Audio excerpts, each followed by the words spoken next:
Hello, beautiful conscious creators. I hope that you have started your day with nothing short of health, wealth, peace, love, and light. As we explore healing and conscious creation together in this space, I hope that you'll remember to be kind and patient with yourself and your thoughts.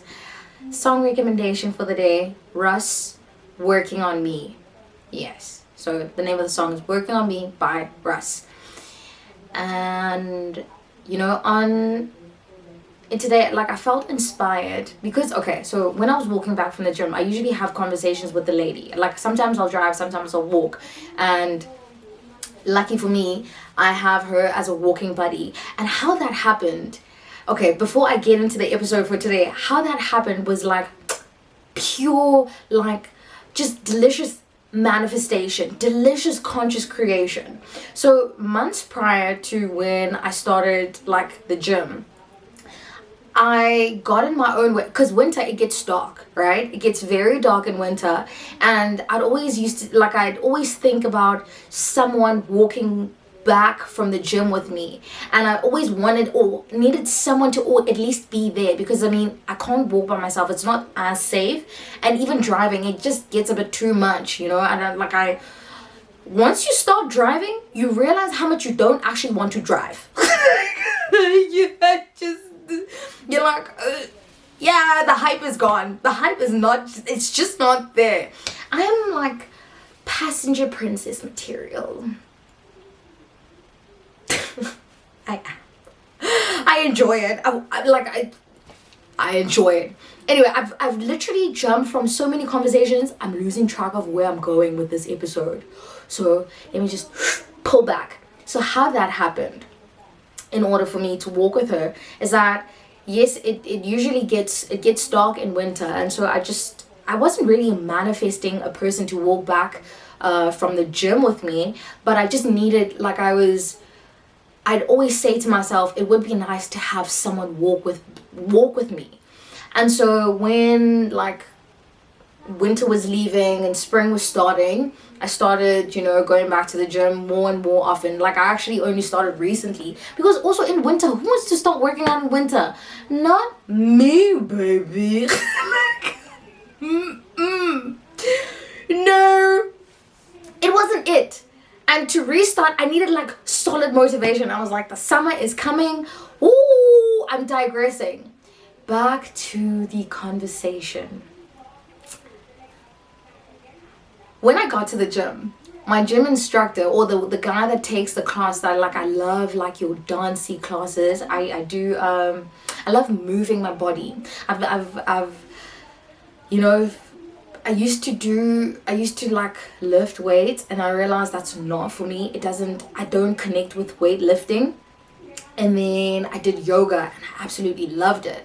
But now I'm in I prefer having dance classes, or classes where I'm moving my body and it's not necessarily focused or stationary workouts. So my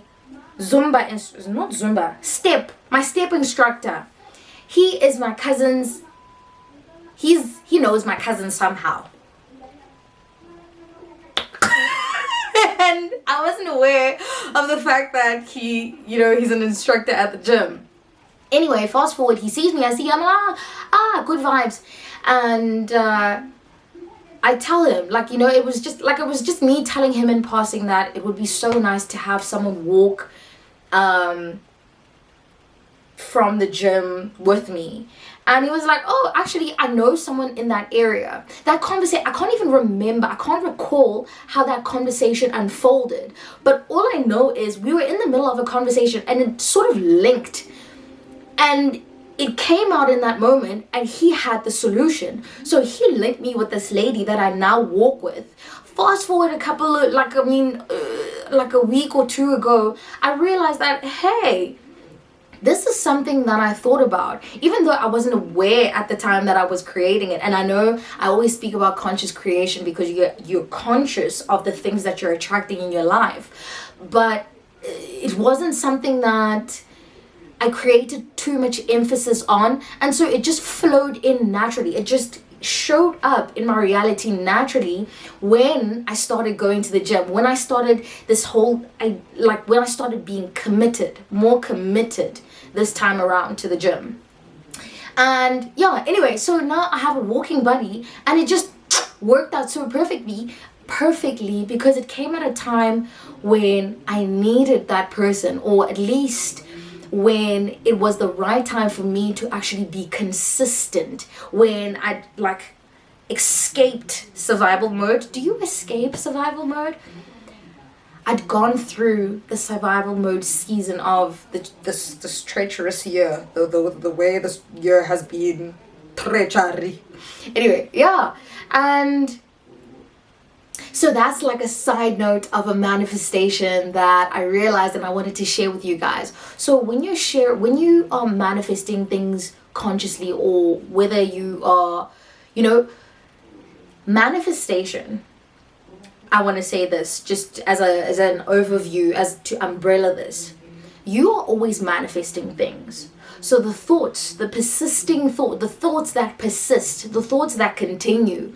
Even though I said in the episode that you are not your thoughts. However, when these thoughts persist, when they continue, when you are in repeat, like when they run on repeat, that's when they attract things into your life. That's when you attract those things that you think about, especially when you put feeling into them. So it was an unconscious manifestation, or an unconscious creation, or an attraction, and things happened naturally. It unfolded perfectly when I needed it to unfold.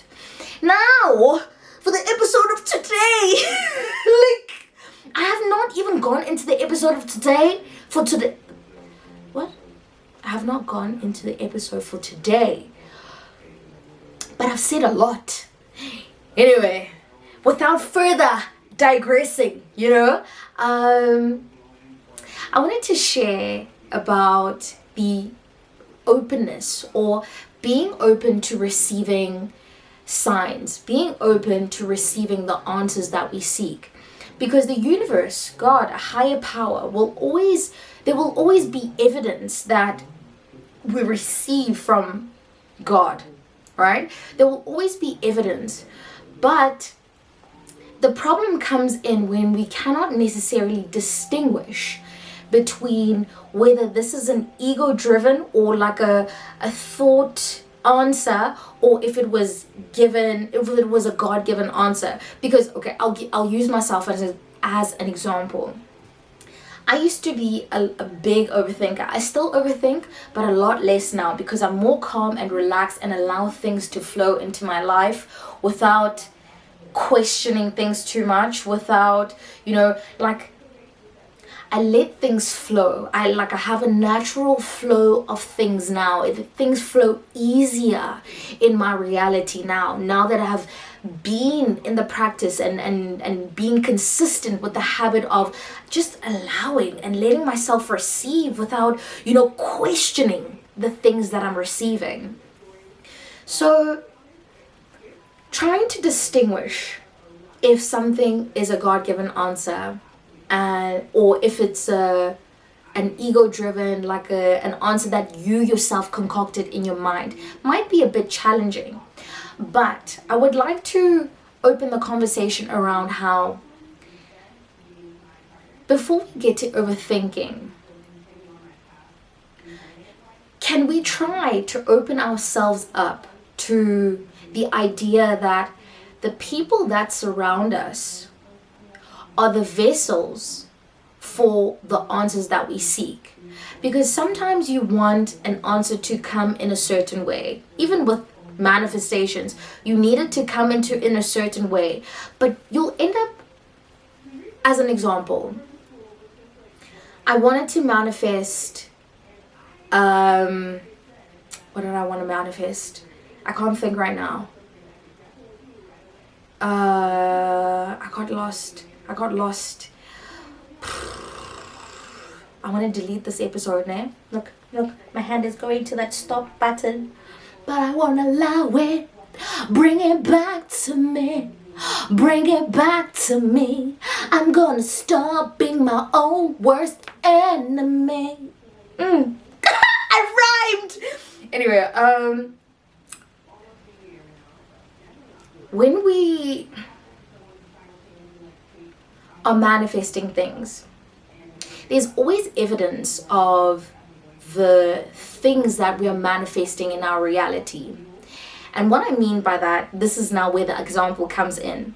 So as I was walking back with this lady, this is how it links. As I was walking back from the gym with this lady, we were just in the middle of a conversation about things, and she was just telling me a story about how this uncle wanted to change his life. I don't know if he's an uncle or a guy. We just walked past him as we were walking back from the gym, and he saw her and he was like, "Hey lady, I recognize you. This was the day, and I wasn't feeling too well, and I would have done something very illegal and dangerous and something that would have gotten me into big trouble, but you spoke me out of it." And so this lady now, the lady that I walk with, told me that this guy had been praying for change in his life because he'd led a very an interesting life, a not so clean life, a criminal life. I don't know how else to put it, but he engaged in a lot of things that were not, he didn't want to pass down onto his children. He wanted to change his life in that respect because he wanted to be a good example for the children, his children. And he wanted to change those aspects about himself because he wants his children to have a better future. So he was telling this lady that I walk with that he wanted to transform or like become a better person, and he started praying about it. So that night when they met, that night they were walking somewhere, I don't know where, he was about to inflict harm on someone. But somehow she felt led to go talk to him. And by her talking to him, it just prevented the whole situation. So in that circumstance, she was almost a vessel, not almost, she was a vessel that helped carry him through the change that he desired to see. And so this is what I want to share. We need to be open to the people that are around us because the answers that we seek are not always things that we can hear or we can perceive with our mind. But if we listen and we take the time to actually just observe what's happening, then you'll receive the answers through people, and maybe sometimes signs like, like your 222s, and if they have some sort of significance to you. But barring all of those things, people carry the vessels, people carry the answers that we seek sometimes, and especially not especially strangers. I can't be too quick to say especially strangers, because sometimes I'll pray for something and then I'm having a conversation with a friend and she'll say the exact same thing and I'm like, oh, this is me hearing the answer. And now I don't have to say this was something that was ego driven, because I can perceive it as a flow, the way it has come into my life. Even though I may have brought it up, the answer will be within like the mix of the conversation. So my point is, for the day, when we seek answers, we need to be open to receiving them, and by opening ourselves up to the answer, by opening ourselves up into receiving mode, then we're better able to perceive when something is either ego driven or it's God given. And how we do that, we can get into that in the next episode. Yeah, thank you for watching all the way to the end. My name is Obegang and I am your accidental therapist.